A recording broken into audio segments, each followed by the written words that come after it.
thank you, Lord God. I pray, Lord God, that this word would be rooted, Lord God, and directed into your people understanding the value of their name, Father. Allow them to understand who you are. Knowing who you are, they will get a better understanding of who they are meant to be in the name of Jesus. So right now, Father God, we ask you to remove all manner of distractions, Father God. Allow this word, Father God, to exuberate boldness and conviction right where they are.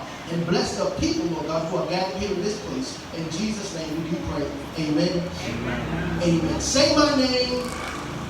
Somebody ought to say my name. Amen. Praise the Lord. It's found on a Monday and or a Tuesday, Wednesday, Thursday, Friday, Saturday, but never ever experienced on a Sunday. An experience like no other. After all, we are people who value good service. We like to be served, and we like things when we want it. Say it with me, how we want it, and any time we want it. But to experience this on a Monday, a Tuesday, Wednesday, Thursday, Friday, and to love it on a Saturday, but never have it on a Sunday. You guessed it, I'm talking about none other than Chick-fil-A. Chick-fil-A gives a service kind of experience like no other. In fact, if the church modeled the examples of Chick-fil-A, every customer would be leaving satisfied, but yet we, the church, give a dissatisfying satisfaction when they exit the building. Chick-fil-A has it the right way. Chick-fil-A gives it like you want it. Chick-fil-A, they take care of every individual like they know you by your first name. Chick-fil-A do me right every time I go in there. I was in Chick-fil-A last time and I was eavesdropping on somebody's order. They ordered a spicy deluxe menu, the whole meal, a spicy deluxe. They had a large lemonade with a little bit of ice, and if that wasn't enough, they ordered a 12-count nugget with a bunch of Chick-fil-A sauce. I was eavesdropping on their order, and I had to step outside of myself and realize that that was my order. So I overindulged in the Chick-fil-A experience, and would have you going on a roller coaster ride wanting more, because after all, just a little is never enough. But if that wasn't good enough, all that food and that deliciousness I was going to receive, after I ordered, the cashier asked me, "Brother, what's your name?" I stepped back and said, "Man, are we friends? Have we known each other for a long time?" And this experience, it was something like no other in 2019, when your name doesn't hold much value. You're only considered number 23, number 56, number 72 in the areas of fast food service. But to have your name called, and when I was in Chick-fil-A minding my own business, all of a sudden when I forgot where I was, I heard my name from a distance, and they had my food ready for me, and I ran slow motion because it was love at first sight. Chick-fil-A, say my name, and just to hear my name and to know that there was a reward on the end of my name was more pleasing to me than anybody else calling my name. The Chick-fil-A experience. I felt and I learned about another experience from my 2-year-old, Maximus Christian Galloway. My 2-year-old, he has this thing where he transforms and he takes on different identities throughout the day. And as if he were, you guessed it, a Clark Kent and or a Batman. But his favorite tends to be Spider-Man. So he takes on different identities throughout the day. So we can kind of gauge what kind of day he's going to have based on who he tells us he is. We don't put a name on him when he wakes up in the morning. We wait to hear his response, and we can kind of gauge how his day is going to go. I'm Spider-Man today. He's going to be okay today.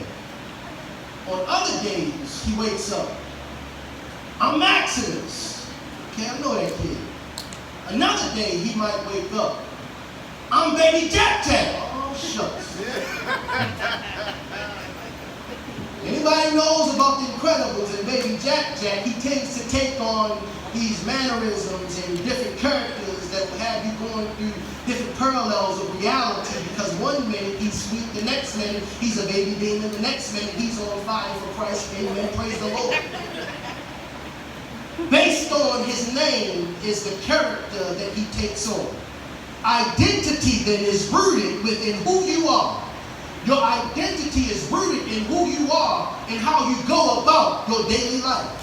Your name versus your image. If you portray an image not living up to who you are based on your environment and the names that people try to throw on you, you exuberate an image unworthy of who you really are in the Father's eyes. Somebody say my name, say my name. You should know what associates your name this morning. See, my name means warrior. Marcus means warrior. My son's name means warrior. He's a junior, so that's the second coming times 2 on the warrior that's on the inside of me. I'll give to him in Jesus' name. I looked up and I did a bit of research, and I had to go not in the Webster's dictionary, but the Urban Dictionary, because I want to know who I'm laying beside every night. So I had to go not into the common red Webster's dictionary, but I had to go all the way down the road, around the corner, up to a village called Park Heights, and go into the Urban Dictionary, and I found the meaning of Charnay. And Lady Galloway means, in the Urban Dictionary, a great person, with a large spirit, beautiful smile, and has a lovely figure. Somebody say, praise the Lord. Praise the Lord. That was in there. I didn't make that part up. Amen. Say my name, say my name. Another meaning rooted in Charnay's name means, and I read it, it's on there, the Urban Dictionary is rooted in Charnay's name is God is gracious. And I said, okay, I could deal with that, because her name means something that I'm attracted to more than the physical, because I'm attracted to the Father and who he is. God is gracious. And I do have a 2-year-old living in my house, and his name means strength. And he's stronger than everything in the house, amen, because after all, he's the least of these, the last one added to the bunch. And he's going to do a marvelous, miraculous thing in Jesus' name, amen. Say my name, say my name. So we have to know who surround us, what they stand for, the presentation of what they're giving off. Is if it's living up to the image that they're portraying. Whenever we hear a title or the title of something, we expect it to produce what it says it is. I'm not going to sit in a chair and the chair cannot sustain the weight that I'm about to present on the chair. I'm not going to go into a refrigerator and it's not keeping my food cool. I'm not going to go to the NBA and not expect to wait 3 hours, because after all, that's what the NBA is. It's nothing but a waiting game. So when I hear a title, I expect the title to produce and do exactly what it says it's going to do. The meaning of your name may mention in that attributes and qualities you are meant to draw out of your personality, as well as offering clues to your nature and your destiny. Have you ever press pause and examine your characteristics? What makes you tick-tock?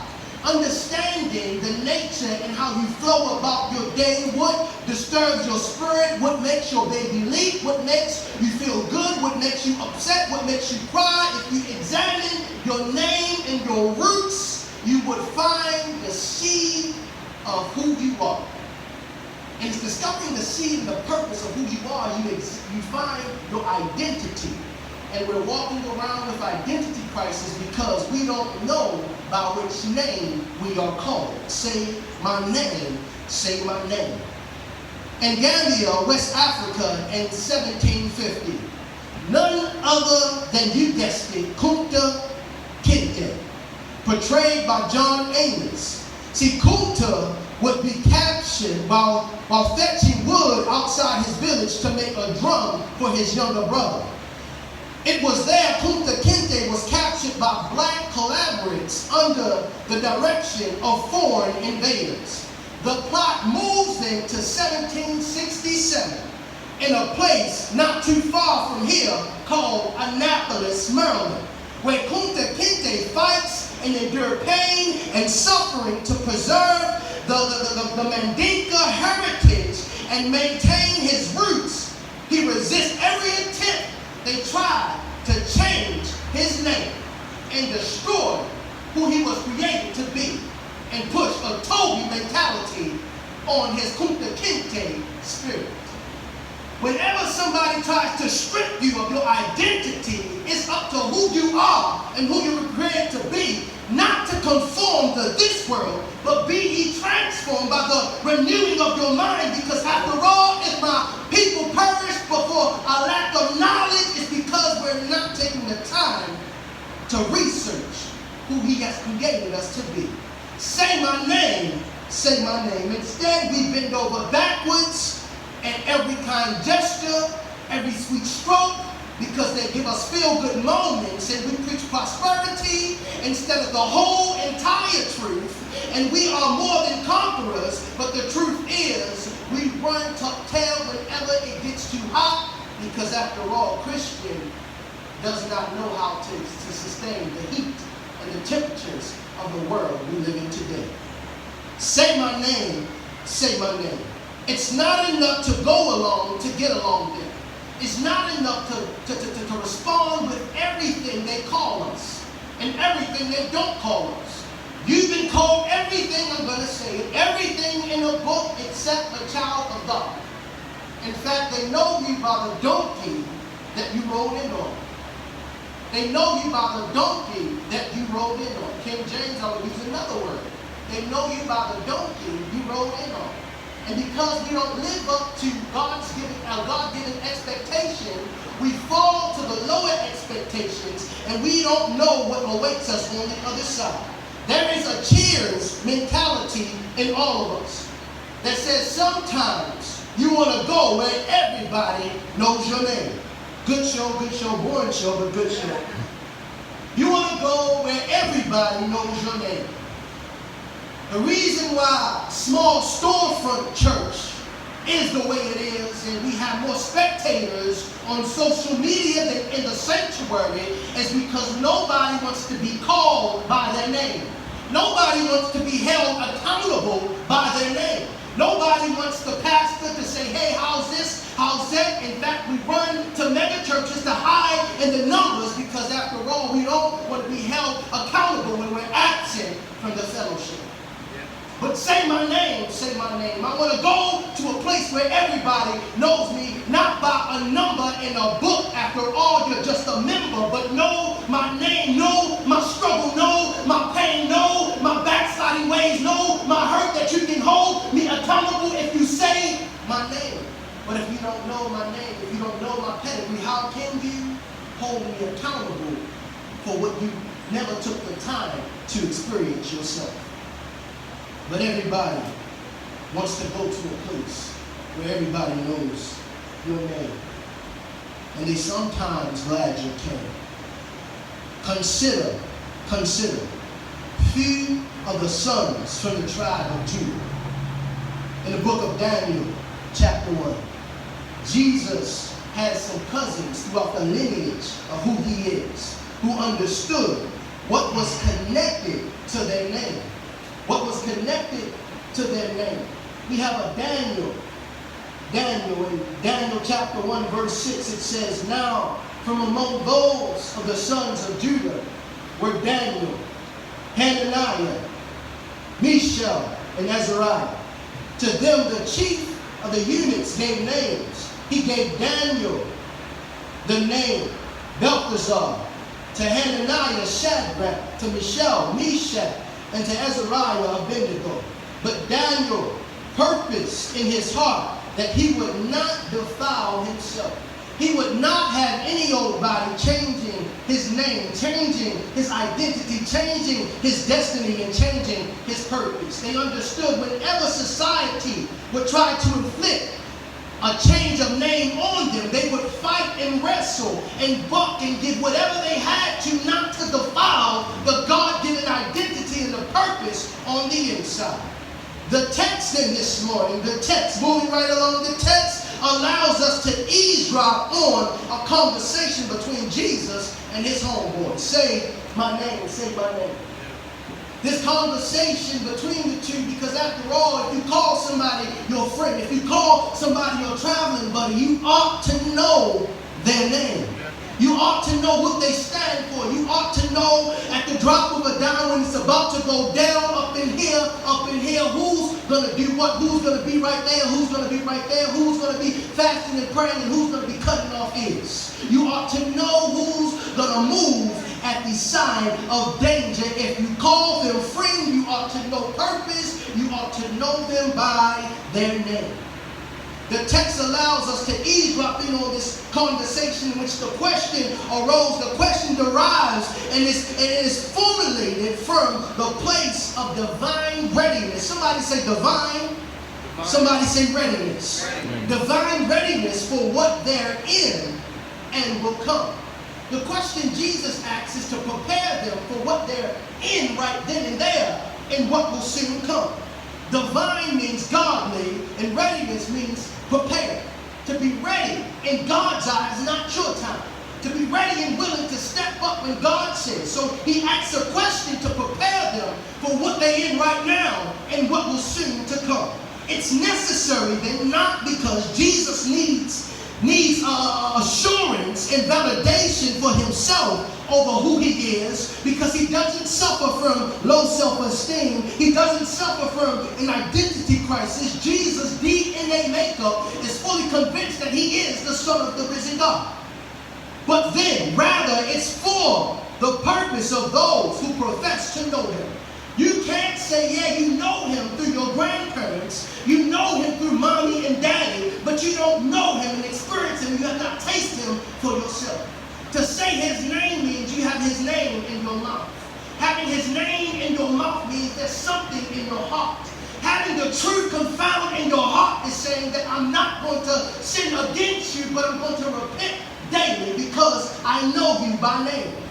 Jesus had some boys.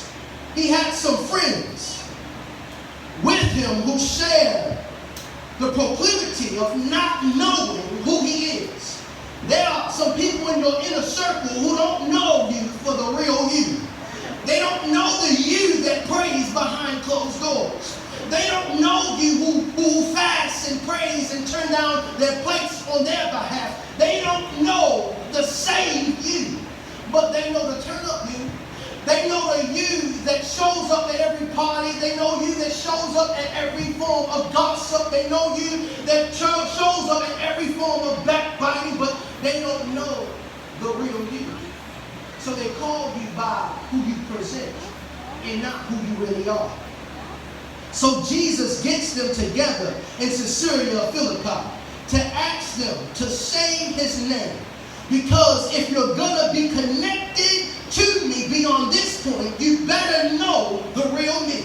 There has to come a point of transition, if you will, in your life where you have to examine and take inventory over everybody you call friend. Every potential friend that would like to encounter your atmosphere and breathe the same air as you. You have to know their intentions and what they bring. You have to press pause before you hit play and say, yes, I see you, but who sent you? Who sent you in Jesus' name? Are you for me or are you against me? Because I believe in the spirit, and if you're a good spirit, there's also a bad spirit somewhere out there. And I'm going to call you out by name. Watch then how Jesus formulates the series of questioning right here. He strategically asks through the process of elimination, number one, who do men say that I am? I need to know your account for everything you've been hearing up until this point. I need to know what they've been tweeting about me, what they've been posting about me, what they've been texting about me. I need to know what they think of me up until this moment. I said before, it's not that he's concerned about his image, but he's concerned about everything that he's done up until this point, that his name ought to be moving some folk in the right direction. In spite of not being accepted by his own, Jesus still walked it out at all times. In spite of being rejected because they didn't believe that he was the Son of God, Jesus still performed miracle after miracle. He still stuck to the assignment. He still ran his course. Jesus is asking, what are they saying about me? Because they should be talking, because I've been putting in work since day one. I've been performing signs, wonders, and miracles since day one. They ought to be talking about me. I should be on their radar at this point. I should be ringing bells at this point. My name should be on their lips up until this point. Because after all, if I see a brother or sister bleeding out in the street, I'm going to put my life on pause and pray them up right then and there, because my name should be holding some kind of weight. But we as Christians do nothing but wait until it's convenient for us to be the blessings, until it's convenient for us to step outside of who we are. We do nothing but wait and wait and wait, and we miss the move of God. Because after all, our name, on some occasions, we think and presume that it's bigger than the name of an all-sufficient God. See, Jesus, up until this point in the text, he has healed, he's given sight, he made the lame walk. He had a bull roast for 5,000 and 4,000. He took a still, he took a stroll on water. He gave a woman with an issue of blood the first ever recorded blood transfusion.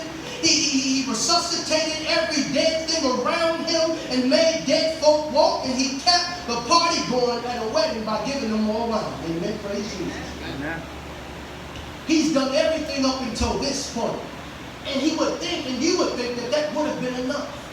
But he had to ask his closest friends, who do you say I am? Who do you say I am?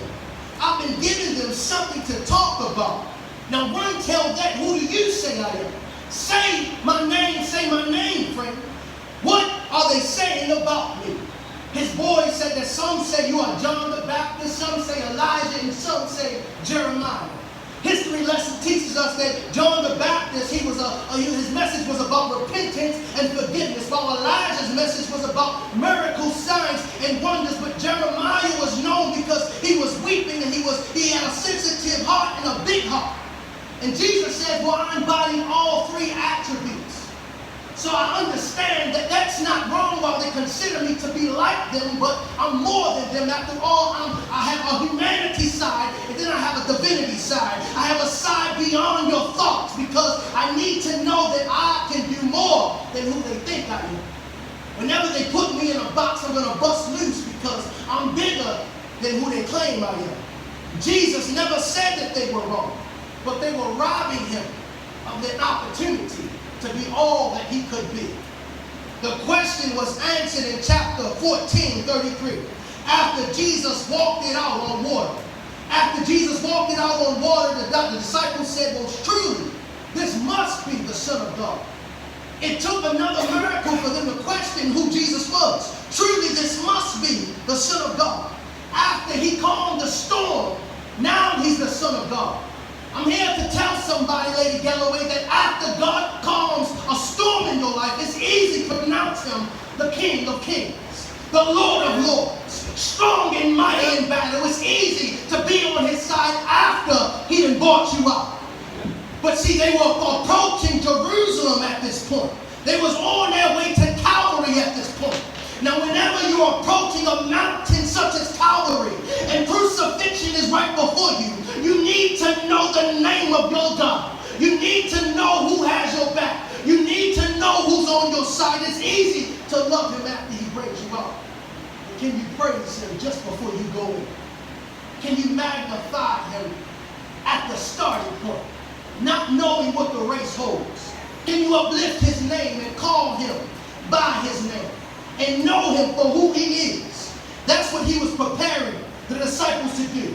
Say my name exuberates a greater meaning, because the questioning takes place in Caesarea Philippi.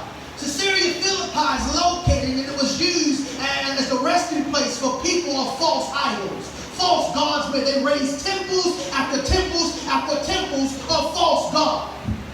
So can you imagine Jesus, the Savior, in a place surrounded by false idols and false gods, and all of a sudden he sees his homeboys, his disciples, looking around.